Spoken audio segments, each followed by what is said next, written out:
It's really quite clear from the standpoint of cancer and the standpoint of cardiovascular disease that animal protein plays an enormous role. Is chicken better?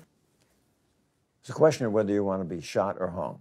The flesh food that I would eliminate from the American diet would be poultry, would be turkey and chicken. A brilliant advertising campaign has convinced people that, oh, it's white meat, it's healthier. The number one reason for antibiotic resistance, the number one reason little girls have menstruation at 7 and 8 years old, the number one reason women have menopause now 10 years sooner than their moms, is because people are consuming more and more hormones that come from animals. And the animal of choice today for you yuppie, hippie, natural eaters happen to be chicken. The truth is, even though chicken flesh and turkey flesh has this reputation with light, healthy meat, the truth is, it's the most unhealthy of all the flesh foods.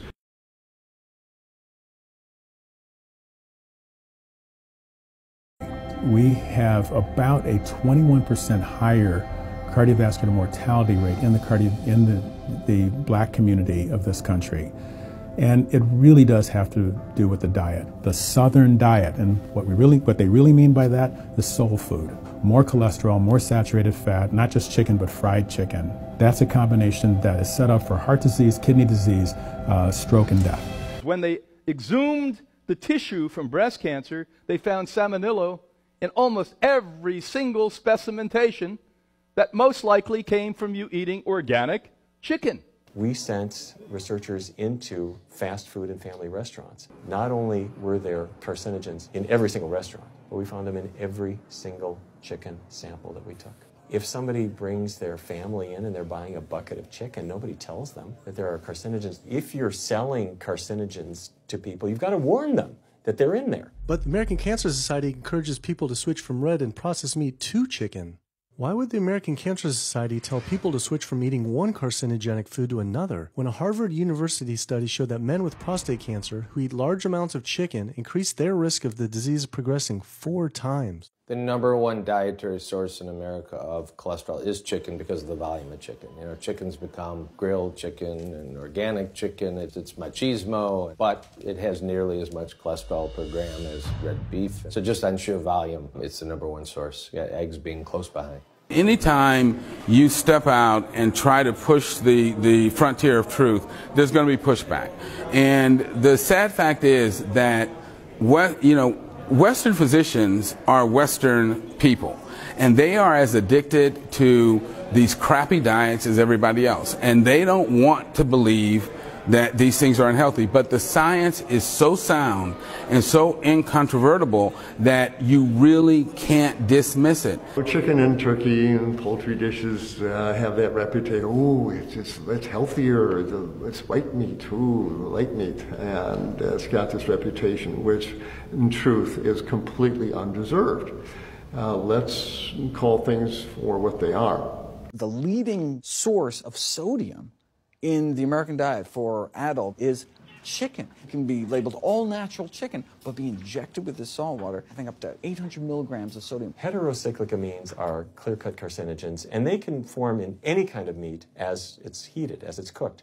But by far the biggest source is chicken. If you look at the incidence of hypertension and diabetes and mortality in men, they actually get reduced as you go higher and higher in terms of how much you restrict animal products. There are numerous studies linking eating chicken to many different cancers, including prostate, colon, and bladder cancers in particular. This study, conducted at Harvard School of Public Health, found that people who ate more than 5 servings of chicken without skin each week had a 52% increase in bladder cancer risk compared with those who ate none.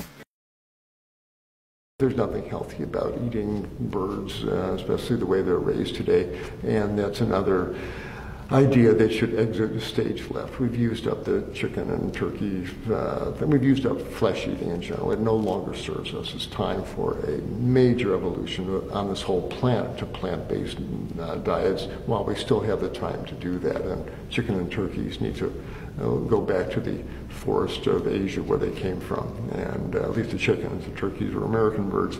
Let them go. Let them do what they're used to do out in the wild there, but time to stop eating those birds. The problem with an animal-based diet, its contribution to heart disease is huge and it is pervasive.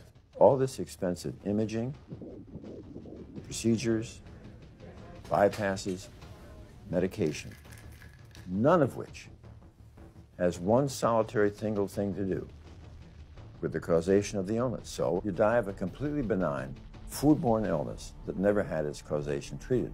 When we eat these kind of dead meat bacteria toxins, within minutes, you get this burst of inflammation within your system such that you basically paralyze your arteries. You get this stiffening of the arteries, their inability to relax normally in half. So it's not like decades down the road eating unhealthy, there'll be some damage. No, we're talking damage right then and there within minutes of it going into our mouth. Many people are given the diagnosis of Alzheimer's disease when it's not true Alzheimer's at all. The vast majority of people suffer dementia due to their tiny blood vessels in their brain clogging up and their nerve cells being shortchanged of oxygenated blood. And guess where that blood vessel dementia comes from? Those little tiny arteries are clogging up from that steady stream of fat, cholesterol, etc. We do not have the dental structure, we don't have the jaw mechanics, we don't have the intestinal structure of an omnivore or carnivore.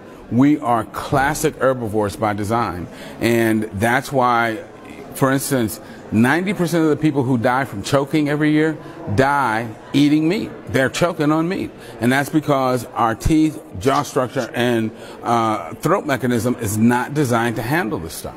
If, in fact, human beings are omnivores, meaning that we're supposed to eat both meat and plant foods, why is it that eliminating the animal food from our diet makes us healthier, makes us live longer, reduces our risk for developing disease?